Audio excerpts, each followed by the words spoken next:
नमस्ते मंडळी, आज फ्राय मोदक बनवणार आहे। चला तर मग पॅनमध्ये तूप टाकून घेऊया, चांगलं गरम होऊ द्यायचं। त्याच्यामध्ये आपण रवा सोडूया।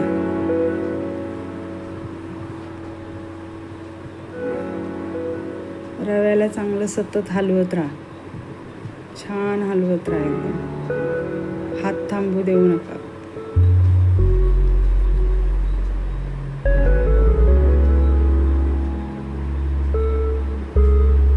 आता आपला रवा भाजून झाला, आता त्याला आपण काढून घेऊ।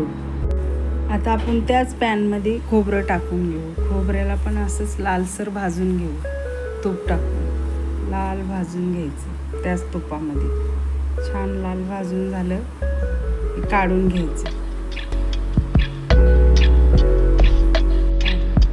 आता आपण ह्याच्यामध्ये काजू, बदाम, पिस्ता, मनुके हे सगळं आपण भाजून घेऊ। ड्रायफ्रूट छान भाजून घेऊया लागेल। आता आपल्या जे आपण खोबरं रवा भाजला होता ते सगळं मिक्स करून घ्यायचं, मस्तपैकी मिक्स करून घ्यायचं।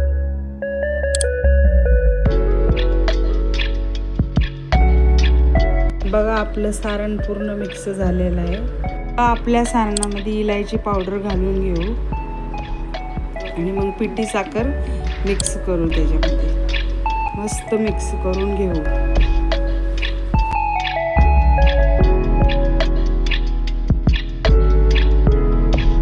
पीठ मळाय घेऊ। 2 कप पीठ घेऊ, मी अर्धा किलो घेतलेलं आहे। मीठ टाकून घेऊ छोटा चम्मच। कडकडीत तूप तापवून घेऊ आणि पिठामध्ये सोडवू त्याला तुपाला।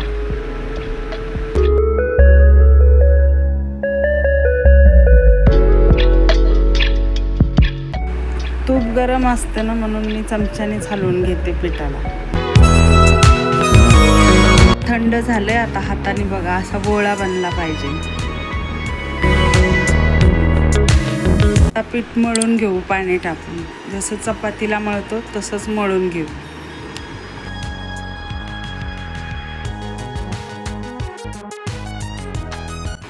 बघा माझं पीठ मळून झालंय, असंच मळायचं। चला मोदकसाठी छोटीशी पुरी लाटून घेऊ।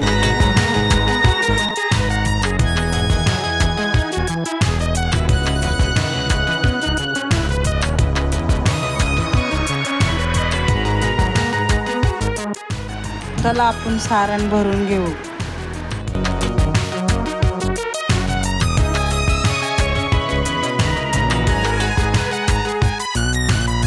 सारण भरले, आता लसणासारख्या पाकळ्या पाडून घेऊ आपण।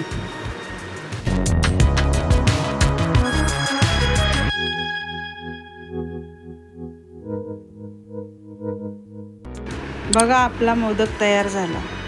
अशा प्रकाराने सगळे मोदक असेच बनवून घ्यायचे। तेल आपलं गरम झालं, चला आपले मोदक सोडून घेऊ एक एक करून।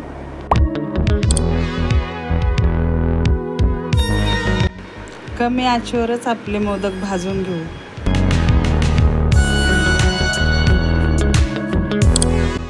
बघा तर मग आपले मोदक रेडी झाले। कसे वाटले माझे मोदक? लाईक करा, शेअर करा। आपण भेटूया दुसऱ्या रेसिपी।